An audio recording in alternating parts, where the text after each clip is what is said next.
हर hotel की दीवारों के पीछे कोई ना कोई कहानी छुपी होती है, लेकिन क्या होगा जब वो कहानी एक प्रधानमंत्री की अधूरी चाहत बन जाए। क्या आज तक आपने किसी ऐसी आत्मा के बारे में सुना है जो मरने के बाद भी आज तक सांसद को देखती रहती है? दोस्तों, ये कहानी है होटल कुर्राजोंग की, जो कि ऑस्ट्रेलिया में मौजूद है। तो आइए जानते हैं आज की इस वीडियो में इस होटल से जुड़ी खौफनाक सच्चाई के बारे में, और आखिर क्या संबंध है इस होटल से और ऑस्ट्रेलिया के पूर्व प्रधानमंत्री से। तो चलिए बिना टाइम वेस्ट किए वीडियो को करते हैं शुरू। ऑस्ट्रेलिया के सैनबेरा के शांत इलाके में बना है ये होटल, जिसका नाम है कुर्राजोंग। ये होटल साल 1926 से आज तक ऑस्ट्रेलिया के राजनीति का मूक गवाह बना बैठा है। इसमें एक रात के लिए ठहरते हैं सर बेन चीफली, जो कि ऑस्ट्रेलिया के पूर्व प्रधानमंत्री थे। 13 जून 1951 की रात मिस्टर चीफली इस होटल के रूम में थे। उस रात इनको अचानक दिल का दौरा पड़ा और उसी रात उसी रूम के अंदर इनकी डेथ हो गई। लोगों ने दावा किया कि उनकी मौत बहुत ही शांति तरीके से हुई थी, लेकिन असली कहानी यहीं से शुरू होती है। साल 1952 यानी कि इस घटना के एक साल बाद एक गेस्ट ने वहां के रिसेप्शन पर शिकायत की। उसने बताया वहां खिड़की पर एक आदमी खड़ा है जो ग्रे सूट में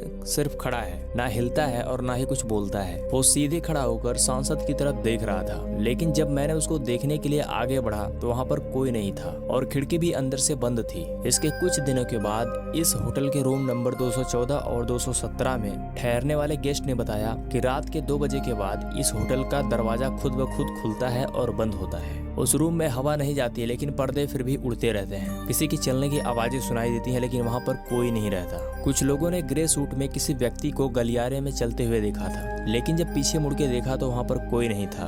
दोस्तों, इसमें शौक देने वाली बात यह है कि ये ग्रे सूट और कोई नहीं बल्कि वो प्रधानमंत्री पहनते थे जिनको दिल का दौरा पड़ा था। कुछ इतिहासकार मानते हैं कि बेन चीफली का पार्लियामेंट हाउस से काफी गहरा लगाव था। उनका सपना था कि वो एक मजबूत देश बनाना चाहते थे, लेकिन उनकी मौत ने उन्हें सांसद में ही रोक दिया। कुछ लोग मानते हैं कि इन प्रधानमंत्री की आत्मा होटल के इसी रूम में है, क्योंकि इनका काम अभी अधूरा है। साल 2016 में एक पैरानॉर्मल टीम ने इस होटल के अंदर एक रात रुकने का फैसला किया था। पैरानॉर्मल टीम के द्वारा इस होटल के अंदर EMF मीटर का इस्तेमाल किया गया और साथ ही साथ स्पिरिट बॉक्स का भी इस्तेमाल किया गया। यहाँ पर EMF का पूरा नाम है इलेक्ट्रोमैग्नेटिक फील्ड। ये एक प्रकार की ऊर्जा होती है और इसको ज्यादातर घोस्ट हंटर लेकर घूमते हैं या फिर भूतिया जगहों पर इसका इस्तेमाल किया जाता है। ये डिवाइस आसपास की ऊर्जा के बदलाव को बताता है कि कहां पर ऊर्जा ज्यादा है और कहां पर कम हो रही है। उस रात 2:13 पर स्पिरिट बॉक्स में एक आवाज आती है, जिसमें आवाज सुनाई देती है स्टिल वेटिंग, जिसका मतलब ये होता है कि अभी इंतजार कर। इसमें शौक देने वाली बात यह है कि रात के 2:13 पर इस बॉक्स से आवाज आई थी। और दोस्तों, रात के 2:10 पर यहाँ पर प्रधानमंत्री की मौत भी हुई थी। यानी कि अगर गौर से देखा जाए तो प्रधानमंत्री की मौत का समय और इस बॉक्स में जो आवाज आई उसका समय बिल्कुल 1-2 मिनट का गैप है। इस घटना से तो ये साफ पता चलता है कि वो आत्मा कोई और नहीं बल्कि बेन चीफली ही थे।